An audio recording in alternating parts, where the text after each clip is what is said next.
I've laid out 5 early recession indicators that I like to look at. And as of today, 3 out of 5 are in red. So temp jobs on a 3-month annualized basis continue to look recessionary. And there, when it comes to a leading indicator for employment, temp jobs are the most leading of them. So far, this is falling in line with saying that we're moving towards a recession. Heavy truck sales on a year-over-year basis, they tend to go negative about a month or two before you're in a recession, right? The last time they went negative, we have to go back to early to mid 2022, but we just went negative, barely, but just went negative.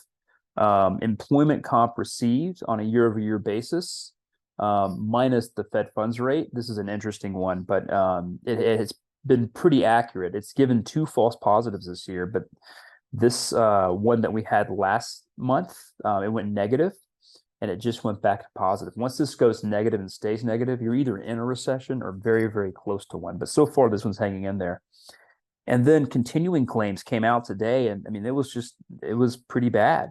We had 1 month or 1 week where it looked like, okay, maybe we're going to bounce back, but no, we went right back into this recessionary trend right here. So continuing claims for unemployment are looking pretty bad. They're looking recessionary.